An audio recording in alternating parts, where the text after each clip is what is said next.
يعني حاجه كومفورت، ده اللي هو الحاجه مريحه او الحاجه المتهويه من كل مكان زي ما انت شايف اهي. هحاول اوضحها لك اكتر من كده. مريحه جدا في المشي جدا جدا، انا مجربها، كان عندي واحده منها زمان. طبعا دي الاوزان والناس اللي بتشيل يعني اثقال من الفرد اللي عندنا منها، كان عندنا منها كتير في الكعب الرجل، او بتعاني من اي مشاكل الضغط او السكر او الحاجات اللي هي بتاثر على كعب الرجل. دي دايما بتنشط لك الدوره الدمويه. زي القطيفه كده، بص نفس الخامه بتاعت القطيفه، عشان محدش يضحك عليك خالص. القطعه الاصليه ليها مواصفات في اليزي، والقطعه الكوبي ليها مواصفات. بص القطعه تحس ان هي بارزه كده وليها ملمس معين بريميوم. فانا الرساله دي بوجهها بس ان انا يا جماعه الحمد لله بفضل الله، لو قلت بكره انا عايز افتح 10 فروع فرنشايز في اي مكان في مصر هنفتح، وبالشروط بتاعتنا الحمد لله بفضل الله ناجحين بالابتسامه الجميله دايما اللي انتم متعودين عليها. يعني مش بقول لك بقى بالشغل، بالاسلوب الكويس، بالقبول اللي من عند ربنا.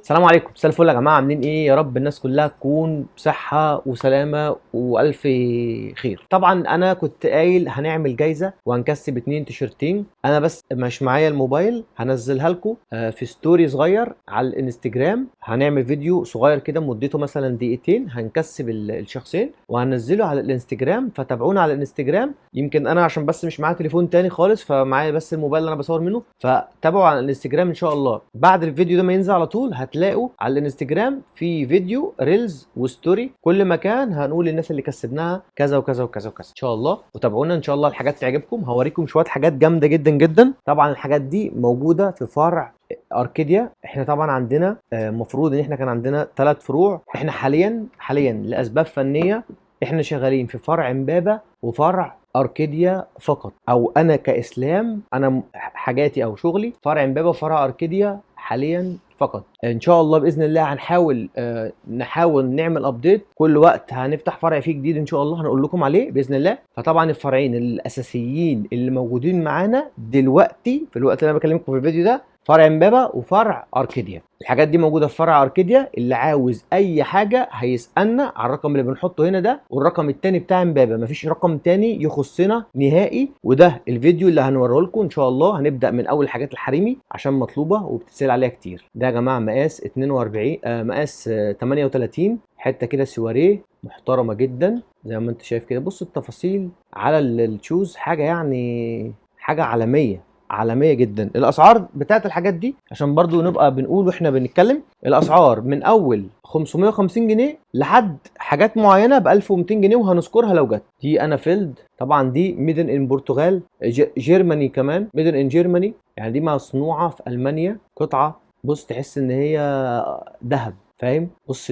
الجمال والحلاوه. طبعا القطعة دي مقاسها برضو 38، قطعة جميلة جدا ومميزة جدا جدا. الحاجات دي بقى الافراح والسواريهات بتكون مطلوبة جدا جدا. دي قطعة الدو مقاس برضو 38 زي ما انت شايف كده يا باشا. طبعا على الانستجرام كنا عاملين فيديو، وصل تقريبا 500 ألف مشاهدة. فأنا حابب إن أنا أوريهم قطعة قطعة الحاجات دي هنا أهو، عشان خاطر نبدأ نشتغل ونشحن لكل محافظات مصر. بنشحن لكل محافظات مصر. برضو مقاس 38، أنا بتكلم في مقاس 38 دلوقتي. كل ده مقاس 38. أنا فيلد كعبها رفيع، شغل مميز جدا الشغل ده يا جماعة. القطعة دي مقاس 38 سليبر، من الحاجات اللي هي خطيرة جدا جدا جدا جدا جدا. بص انت في الفيديو وعلي الإضاءة وعلي قصدي الريزوليوشن، هتشوف القطعة بالتفاصيل المحترمة جدا. بص الحتة السيليكون دي، بص يا باشا، يعني موضوع، يعني انا ما اقدرش اتكلم عن الحاجة دي، هي بتبقى واضحة. قطعة الماظ، بص قطعة الماظ زي ما انت شايف كده ما شاء الله. دي مقاس 38. كان في حد سألني انت عندك سيليكون، وانا يعني مش ضليع في الحريمي جامد، فاحنا بنتعلم معاكم برضو في الحاجات الجديدة دي. دي سيليكون بتتسمى كده. في من برضو سيليكون تاني، دي براند، ده براند رايد برضو سيليكون. طبعا بتتعمل برضو بطريقة معينة، بتتلف على الرجل كده وبتتلف 3 لفات او لفتين. قطعة ما شاء الله عالمية زي ما انت شايف كده. كل البراندات دي يا جماعة جاية من بره. طبعا هنوريك الرجالي، فانت استنى شويه علينا، هنوريك الرجالي بعد الشوزات دي ان شاء الله. الحاجات دي اغلى حاجه فيهم هتكون ب 1200 جنيه، بس المتوسط دايما 650 750 850. ده براند اسمه انا فيلد. طبعا انت بتتكلم بقى خامات من جلد الطبيعي والمواد اللي هي معموله من الريسايكلينج، الحاجات اللي هي اعاده تدويرها وكده، فكلها حاجات مصادقه جدا للبيئه ومريحه طبعا جدا جدا. برضو دي مقاس 38. احنا بنوريكم مقاسات 38 في الفيديو ده، عشان لو في حاجه برضو طلعت مقاس صغير هقول لكم برضو عليها. البراند ده يا جماعه من البراندات التقيله قوي والغاليه قوي بره، اسمه بول بوكسر. اسمه بول بوكسر. اعمل ريسيرش كده وشوف، بتلاقي قطعه من دول بتعمل مثلا 150 200 300 يورو. ده يعني السعر المعقول في الخصومات بره مصر، يعني مش بكلمك هنا لان البراندات دي مفيش منها هنا اصلا. مقاس 38 قطعه ما شاء الله محترمه جدا، عاليه قوي. الناس اللي بتحب الحاجات العاليه. بنتكلم برضو في مقاس 38. ده دكتور مارتنز يمكن ظهرته قبل كده السليبر ده، بس عشان بنصور مقاس 38 فانا حبيت ان انا ادخل لكم كل الحاجات اللي هي مقاس 38 متصوره بالقطعه. عندك القطعه دي بس الدكتور مارتنز دي الوحيده اللي مقاس 36. طبعا في مقاسات كتير، انت اسال قول لنا فين المجموعه المقاس 36 المقاس 37 ال 38 ال 39. اسال هتلاقي في لينك هنديهولك في كل المقاسات. ان شاء الله احنا الفتره دي شغالين بطريقه ان شاء الله تعجبكم جدا. القطعه دي اسمها فيجا بوند. انت ممكن تشوفها كده تحس ان هو شبشب بتاع ناس كبيره في السن، بس ده يعني براند تقيل جدا، براند تقيل جدا جدا جدا. فيجا بوند مقاس 41. طبعا الطبي اعلى حاجه ممكن تشوفها في الدنيا في الخامات، لان الحاجات بتاعت بره دي بتتعمل بمواصفات قياسيه عالميه. دي مقاس يا جماعه 36. بص الشياكه، بص الكلام، بص بص بص ما شاء الله ما شاء الله. الهيلزات دي انا ما كنتش بجيبها، بس جات لنا في وسط شغل كتير، فاحنا بفضل الله بنحاول نتميز معاكم بكل حاجه. في موديلات رجالي زي الجزم الكلاسيك والحاجات دي هنعرض كل حاجه، بس تابعنا على اليوتيوب، اعمل سبسكرايب ولايك عشان خاطر ايه بنعمل هدايا كتير. طبعا الهديه بتاعت الهديه طبعا بتاعت التيشيرتين احنا هنعلن عنها بس على الانستجرام، فطبعا تابعونا. انا حاطط لكم اللينك هنا اهو. دي قطعه الدو مقاس 38. بصي الشياكه. طبعا احنا بنتكلم في جلد طبيعي مليون المية. الدو يا باشا ما شاء الله، قطع مميزة قوي. يعني بفضل الله مش هتلاقي مكان في مصر ممكن يكون عنده القطع دي او الشغل ده خالص. يعني في المصري في حاجات شبه كده في المصري بتتباع ب 600 وب 700 وب 800، وفي حاجات بتوصل 1000 جنيه ومصري او مستورد اللي هي الصيني او حاجات زي كده. احنا بنقول لك ان ده كله براند عالمي ومفيش منه مقاسات، يعني كل اللي انت بتشوفه ده مفيش منه مقاسات خالص. هي قطعه واحده بس من الموديل، مفيش منها تاني عندي ولا اعرف اجيبها تاني خالص. نفس الموضوع ده براند اسمه انا فيلد برضو مقاس 38. السليبرات العاليه اللي هي اللي زي كده اهو هي اللي بتكون عاليه شويه. ده سيلكت هوم، طبعا ده ميد ان بورتوغال، معمول في البرتغال، بس انا ما بيفرقش معايا الميد ان دي، ان شاء الله يكون ميد ان العتبه، مش فارقه. احنا اهم حاجه ان الشغل يكون اصلي، لان في ناس بتفتكر ان مكتوب عليها مثلا ميد ان فيتنام ولا ميد ان مش عارف ايه، فده يبقى اصلي. ده ملوش علاقه خالص. انا في الفيديو اللي جاي هنتكلم عن الحاجات الكوبي والاصلي، ننوع ونعرف الناس برضه. دي قطعه برونكس. بص يعني انا مش هتكلم، بص الكلام ما شاء الله. طبعا هي وقعت مننا فرده جديده، بس هي وقعت مننا من هنا، طبعا انت هتجيلك بتلمع ان شاء الله باذن الله. دي مقاس 41. فرده جامده جدا جدا، والنعل بتاعها طري قوي. يعني بص انا بعمل ايه بصباع واحد بس زي ما انت شايف كده، النعل بتاعها طري جامد، طري جدا يعني. اخر قطعه في الحريمي وبعد كده نبدا على الرجالي. دي يا جماعه مقاس 38 كول سبرينج. بص تفاصيل القطعه. طبعا دي برضو بتتلف كده على الرجل من فوق وبتتعمل زي خيوط كده. هي ليها طريقه في اللبس بقى، والناس البنات عارفه والناس اللي بتلبس الكلام ده عارفين. افراح بقى مناسبات يا باشا تلبس حاجه اصليه ما توجعش كعب رجليك. نخش بقى على الموديلات الحريمي والرجالي في الحاجات السنيكرز العاديه، الحاجات اللي هي بتكون زي كده. هنبدا ان شاء الله باول قطعه. دي ستان سميث سيليكون. قطعه ما شاء الله يعني من الموديلات القويه جدا اللي ممكن تشوفها في التوكيلات بره مصر، بس لان مش هتلاقيها في التوكيل هنا عندنا خالص، لان الموديلات دي بتبقى يعني فينتج شويه. المقاس بتاعها يا جماعه 39 ونص 24 سم ونص. طبعا القطعه السيليكون دي يا باشا انت ممكن او حضرتك طبعا عشان دي انسه تتلبس بقى مع شراب مختلف، تغير لون الجزمه. كل لما تلبسها على لون مختلف من الشراب تغير لون الشراب. لو لبستها من غير شراب خالص هتبقى طبعا لون الجلد. فرده حلوه جدا، ستان سميث جامده قوي. نخش على السيكوني، مقاس 39 سيكوني، من البراندات العالميه بتاعت الرياضه، محترمه جدا جدا جدا.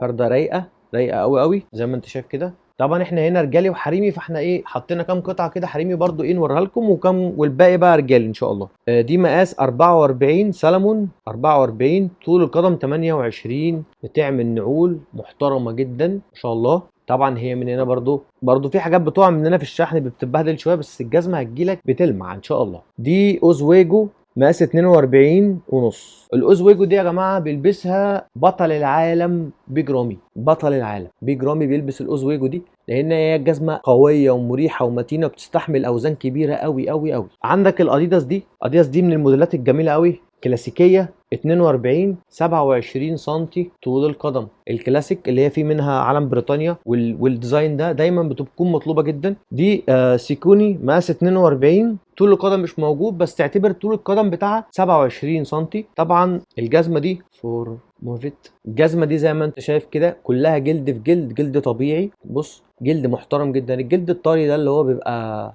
خامته زي ما انت شايف كده بيبقى هو ده الجلد الطبيعي اللي هو فيه مرونه بتاعه الشوز او مرونه الجلد، بيكون تحس ان هو مشقق كده زي الجلد، زي جواكت الجلد الطبيعي بتلاقيها ايه فيها زي نقرشه كده. فطبعا سيكوني من البراندات التقيله قوي في مصر دلوقتي، عليها طلب جامد. دي قطعه فيله مقاس 8، القطعه فيله مقاس 8، طول القدم 26 سم ونص. 26 سم ونص، قطعه فيله تراب او حاجه. الفرده جديده مش مستعمله اهي زي ما انت شايف. الفرده دي يا جماعه يمكن انا اتكلمت عليها قبل كده، من براند اسمه بافلو فيجن، مقاس 40، طول القدم 25 سم ونص. كان عندي منها قطعتين قبل كده 38، وواحد خدها استاذ مجدي حبيبي، وواحد تاني برضو يعز عليا جدا جدا من افضل الشخصيات اللي يعني بتتعامل معانا، علاء باشا. طبعا راجل محترم وبيحب المنتجات او بيحب الشغل، لان هو كان عايش بره وبيشتري وعارف يعني ايه معنى الشوز الاصلي. وده المهم، احنا بنهتم بالناس اللي بتشتري منتج اصلي. طبعا اللي مش بيشتري اصلي فوق دماغي، بنحاول نوصل له معلومه، بس هو اوريدي هو مختلف معانا، مش شايف ان احنا بنوصل الحاجه بتاعته او الحاجه اللي هو عايزها. حتى لو مستعمل درجات معينه يقول لك انا بلبس مستعمل ب 1000 وكذا، وجهات نظر. فاحنا بنتارجت ناس اللي بتلبس اصلي. 26 سم ونص 42 نايك. طبعا النايك النوع ده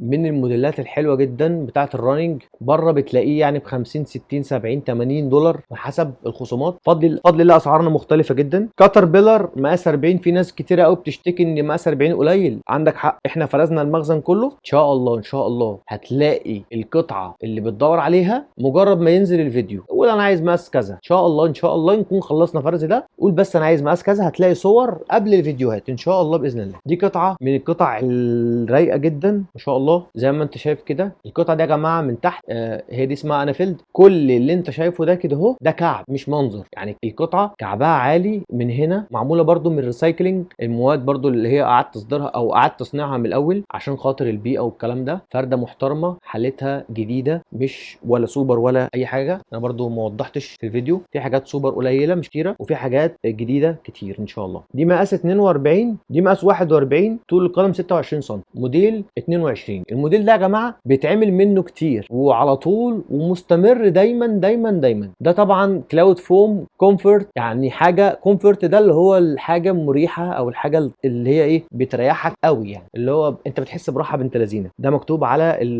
الفرش من جوه. الفا بونص 43 27 سم طول القدم. الفيديو طويل يا جماعه بس فيه شويه تحف زي ما انت شايف كده. طبعا دي مع يعني في زي كولابريشن مع حد بتاع باسكت بول تقريبا زي ما انت شايف كده. فرده محترمه جدا ومريحه جدا، بس دايما الفرده دي بيكون من هنا وشها رفيع شويه، فالناس اللي وشها عريض الجزمه دي لو انت بتلبس مثلا 41 42 هو ده موضوعك. لكن لو بتلبس 43 43 ونص لان هي مقفوله فممكن تاخدها وترجعها تاني عشان مش عرفتش تلبسها مع الشراب يعني بتفتح كده رباط شويه، هتلاقي الدنيا اسهل شويه من كده. دي مقاس 43 وتلت، طول القدم 27 سم ونص. طبعا زي ما انت شايف كده اديداس النعل بتاعها بوست شبك مفتح، كل ده مفتح عشان التهويه ونعلها من تحت كله شبك، يعني ده هيدخلك ميه هيدخلك ميه، فاهم؟ فده طول ما انت ماشي ده بيعمل هوا وبيدخل في رجليك. تقدر تلبسها من غير شراب الفرده دي، ان هي متهويه من كل مكان زي ما انت شايف اهي. هحاول اوضحها لك اكتر من كده في الفيديو. خش على القطعه دي، قطعه ما شاء الله تويست، اديداس تويست، برده من الحاجات الريتيرن المحترمه قوي. 42 26 سم ونص،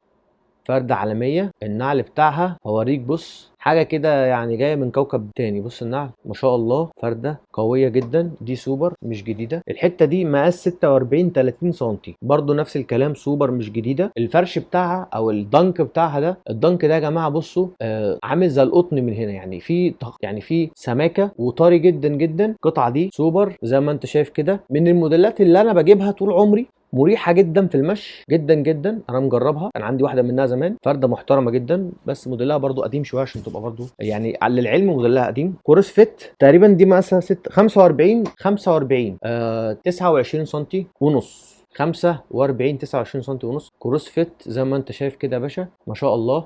طبعا دي الاوزان والناس اللي بتشيل يعني اثقال، دي الشوز المثالي بالنسبه للاثقال الكبيره. الناس اللي بتلعب ديد ليفت والحاجات اللي هي قويه قوي، اللي بتشيل اوزان كبيره، هي دي موضوعك. دي مقاس 42، فرده من الفرد برضو اللي هي الحاجات اللي شبه الالكسندر والكلام ده. انون براند بالنسبه لي، يعني براند مش معروف بالنسبه لي، فبرضو بنحط لها تسعير مناسب جدا جدا جدا، لان هي براند مش معروف بالنسبه لنا خالص. دي قطعه مقاس 44 28 سم، من الفرد اللي كان عندنا منها كتير، والحمد لله بفضل الله لما بتطلع ما بنلاقيش منها تاني. هيجي فتره كده الحاجات دي تسهل عليها، مش هعرف اجيبها تاني، فاحنا ان شاء الله فرزنا جامد. والمقاس اللي هتطلبه ان شاء الله باذن الله هنقول لك موجود منه موديلات كذا وكذا وكذا. دي سكتشر مقاس 28 سم ونص 44 زي ما انت شايف كده، فرده خفيفه. طبعا السكتشر غني عن التعريف يا جماعه، سكتشر يعني الراحه، سكتشر يعني الطراوه كلها، النعل الميموري فوم، الاير كلاود اللي بيدخل الهواء. قطعه بقى من القطع اللي برضو كان عندي منها كذا قطعه، كلهم كانوا نفس المقاس، 42 27 سم طول القدم. دي تومس عالمي، البراند ده يا جماعه عالمي التومس ده. طبعا في كل لما هتيجي لازم اقولها عشان هي بتتباع على طول، فرده محترمه جدا. الفرش بتاعها ده يا جماعه بصوا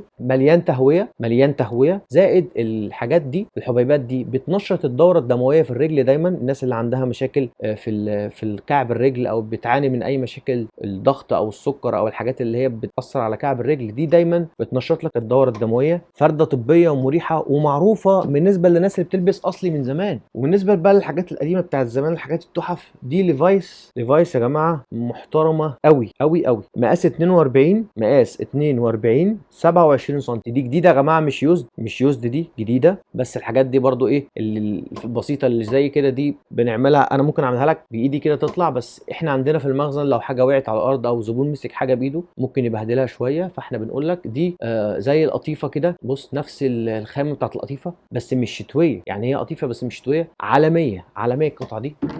نروح على اليزي يا معلم. القطعه دي مقاس 44 ونص، موديل 2018، فدي موديلها قديم. هتكلم عن اليزي وعن تفاصيل اليزي في الفيديو اللي جاي ان شاء الله. اقول لك ازاي تعرف القطعه الاصليه من القطعه الكوبي عشان محدش يضحك عليك خالص. القطعه الاصليه ليها مواصفات في اليزي، والقطعه الكوبي ليها مواصفات. اخر قطعه يا جماعه اديداس كلاود فوم، من الحاجات النيو، اديداس النيو المحترمه جدا. مقاس 46 طول القدم 29 سم ونص. ده التيست بتاع الكلاود فوم اللي هو بتاع الفرش ده تيست اهو. بص ده اللي انت بتدوس عليه وبتحس بيه. اي نعم الفلات، جزم الفلات ما بتكونش اريح حاجه، بس هم دلوقتي بقى بيحطوا نعل محترم قوي. بص التفاصيل هنا، بص القطعه تحس ان هي بارزه كده وليها ملمس معين، بريميوم، مش الحاجات الاقتصاديه العاديه خالص. ويا رب ما نكونش طولنا عليكم. الفيديو طويل بس في شغل كتير، معرفش اذا كنت هنزله على جزئين ولا جزء واحد. في المونتاج هعرف، لو طول قوي هنزله على جزئين، لو